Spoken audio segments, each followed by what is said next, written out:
I never knew about you, because he does. But anyway, that afternoon, my doctor walked back in the room and sat on the bed and had tears again. He said, we don't know what to do. He said, we can't find your problem.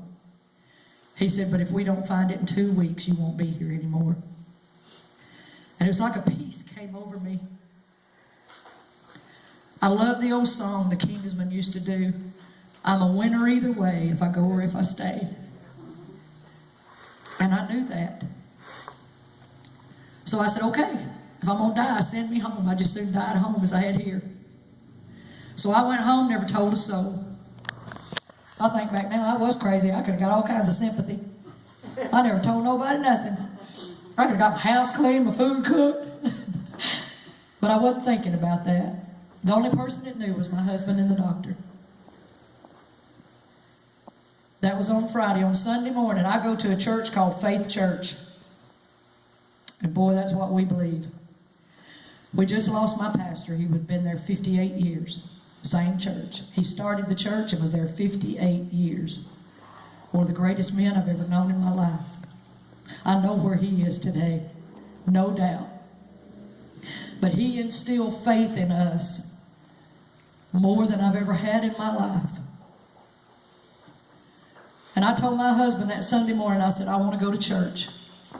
I was so sick I couldn't even dress myself. I'm going to tell you something, I don't care what's wrong with you.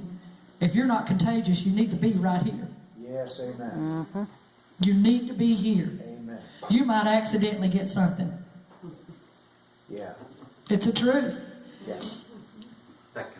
Because where 2 or 3 are gathered in His name, He's here. Amen. Amen. So anything you need, you get right here.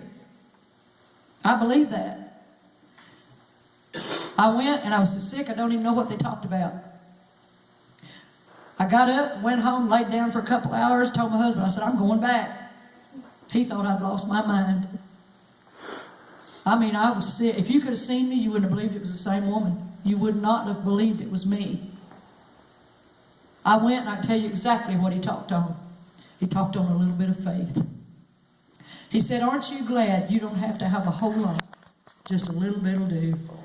And when he said that, it was like a light came on over me. I looked up and I said, Lord, I know I got enough faith to be healed. I know I do. He said, all you had to have was the size of a grain of a mustard seed. That's not very big.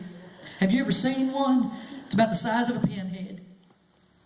He gave everyone a measure of faith. And I honestly believe that means that mustard seed faith. I really do.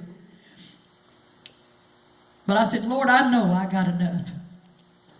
So at the end of the service, I asked him to take me to the front to be prayed for again. And in my church, when one goes, there's 400 people go there. Not one soul will sit in their seat. They all go behind you. And they don't go hoping you're going to get it. They go believing you've already got it. Amen. And that's all of them. That's not just one. I'm telling you. I've never seen a place like it in my life. They came down behind me, and I'm going to tell you something. The power of God fell. Hallelujah. But I didn't feel one thing. They had to hold me up while they prayed. I tell people now, I said, I went down to the front so many times you can still see my footprints in the carpet. But I believe in the power of prayer. And you ain't got to beg God for nothing. All you got to do is ask Him and then start thanking Him. You see, that's what I did. That night, I let His word get from Him.